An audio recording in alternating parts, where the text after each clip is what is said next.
Hi friends, ഇന്നത്തെ വീഡിയോയിലേക്ക് എല്ലാവർക്കും സ്വാഗതം.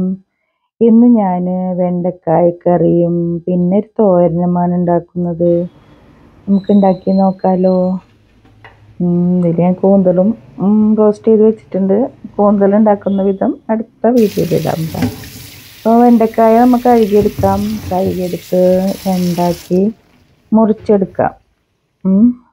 പിന്നെ കുറച്ച് പുളി, തേങ്ങാപ്പാൽ അങ്ങനെയൊക്കെ എടുത്ത് വെക്കാം. വേപ്പില, പച്ചമുളക്. ഓക്കെ, ചട്ടി ഫ്രൈ പാൻ വെച്ച്, ഏതെങ്കിലും ചട്ടി, ഫ്രൈ പാൻ തന്നെ വേണമെന്നൊന്നുമില്ല, എടുത്ത് വെളിച്ചെണ്ണ ഒഴിച്ച് വെണ്ടക്കായ അതിലേക്കിട്ട് ഒന്ന് വഴിയൊഴുപ്പൊക്കെ കളഞ്ഞെടുക്കാം. ഒന്ന് മുരിഞ്ഞ് വരണം. അധികം മുരിയല്ല, എന്നാലും ഒരു ഇതൊക്കെ വഴഞ്ഞ് വരണം. അതിലേക്ക് കുറച്ച് സവാള പിന്നെ ഒരു പച്ചമുളകും ചെറിയതിട്ടിട്ട് ഒന്നുകൂടെ വഴറ്റിയെടുക്കാം. വഴറ്റിയതിന് ശേഷം അതിലേക്ക് നല്ല ടേസ്റ്റായിട്ട് കറി എല്ലാവരും ഉണ്ടാക്കി നോക്കണം. അപ്പോൾ അതെങ്ങനെ പാകപ്പെടുത്താമെന്നുള്ളതാണ്. നമ്മൾ കറി വെച്ച് പോയപ്പോൾ കറി വെക്കുമ്പോൾ അതെന്ത് പാകപ്പെടുത്തലുണ്ട്. എന്ത് കറി വെച്ചാലും അത് ടേസ്റ്റ് ആവുന്നത് നോക്കണം എപ്പോഴും.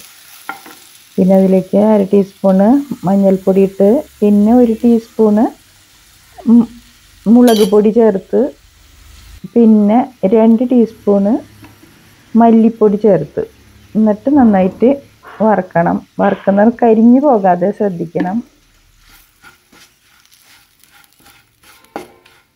നല്ല ഒരു കളർ വരും, മല്ലിപ്പൊടിയുടെ മൂത്തൊരു മണം വരും. അപ്പോൾ അതുവരെ കരിയരുത് പ്രത്യേകം പറയുന്നു. കരിഞ്ഞ കയ്പ്പ് രസം വരും, ടേസ്റ്റ് ഉണ്ടാവില്ല. അപ്പോൾ അത് തീ കുറച്ചിട്ട് ചെയ്യാം.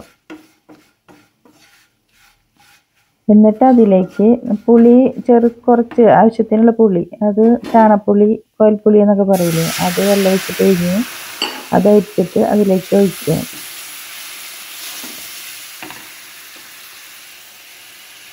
പിന്നെ തേങ്ങാപ്പാൽ ഒഴിക്കാം.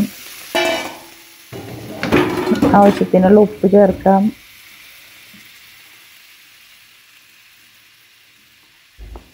പിന്നെ കലത്തിലേക്ക് മാറ്റാം. കലത്തിൽ വേണമെങ്കിൽ വെളിച്ചെണ്ണ ഒഴിച്ച് ഇതേപോലെ വഴറ്റി ശരിയാക്കാം. പക്ഷെ ഞാൻ അത് ചെയ്തില്ല, ചെയ്യാറുണ്ട് ഇടയ്ക്ക്. ഇത് നന്നായിട്ട് ഒന്ന് പിന്നെ അത് പാകമാകാൻ വെക്കണം. അതിലേക്ക്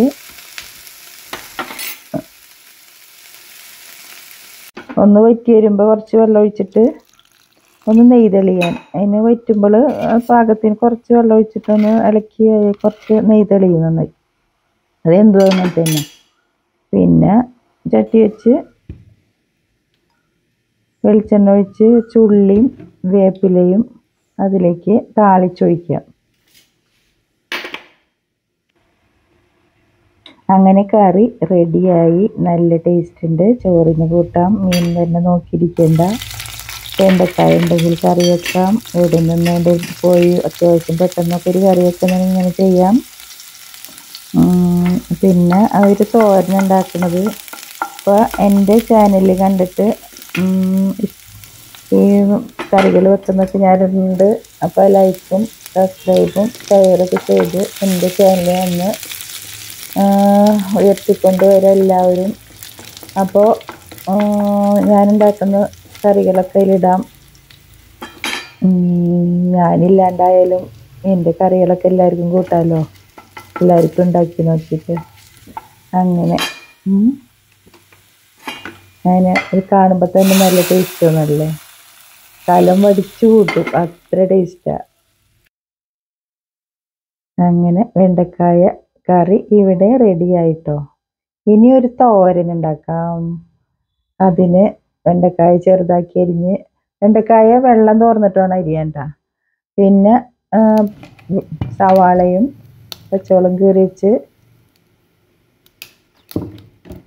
ഫ്രൈ പാൻ വെച്ച് വെളിച്ചെണ്ണ ഒഴിച്ച് ഈ വെണ്ടക്കായ അതിലിട്ട് കടുക് പൊട്ടിക്കുക. കടുക് പൊട്ടിച്ചതിന് ശേഷമാണ് വെണ്ടക്കായ വഴറ്റേണ്ടത്. എല്ലാം കൂടി ഒന്നിച്ചിടരുത്. സവാളയും ഒക്കെ കൂടി ഒന്നിച്ചിടരുത്. ഉപ്പൊന്നും ആദ്യം ചേർക്കണ്ട, ഉപ്പ് കുറച്ച് കഴിഞ്ഞിട്ട് ചേർത്താൽ മതി. ആ വഴുവഴുപ്പൊക്കെ പോയതിന് ശേഷം ഉപ്പ് ചേർത്താൽ മതി. അപ്പം അങ്ങനെ വഴുവഴുപ്പ് ഉണ്ടാവില്ല. ഞാനങ്ങനെയാണ് ആദ്യമൊക്കെ ഇട്ട് എല്ലാം കൂടി തിരുമ്പിട്ട് ആകെ ഒരു വെള്ളം പോലെ കൊഴാന്നിരിക്കും. അപ്പം അതില്ലാതിരിക്കാനാണ്. വേണമെങ്കിൽ മാത്രം വേപ്പില ചേർക്കാം. പിന്നെ സവാളയും പച്ചമുളകും കീറിയിട്ടതും ചേർത്ത്, പച്ചമുളക് ഇല്ലെങ്കിൽ കുറച്ച് മുളകും പൊടി എടുത്താലും കുഴപ്പമൊന്നുമില്ല കേട്ടാ. പച്ചമുളക് മാത്രം ചേർക്കണമെന്നില്ല, കുറച്ച് മുളകും പൊടി ഒപ്പം ചേർക്കുകയും ചെയ്യാം. ഉപ്പിട്ട് ഒന്ന് വഴുവഴുപ്പൊക്കെ പോയതിന് ശേഷം ഉപ്പ് ചേർത്താൽ മതി. ആദ്യം തന്നെ ഉപ്പ് ചേർക്കണ്ട. അങ്ങനെ തോരന് റെഡി. അപ്പോൾ എല്ലാവരും അടുത്ത വീഡിയോ കാണുന്നവരേക്കും ഞാൻ ബൈ പറയുന്നു.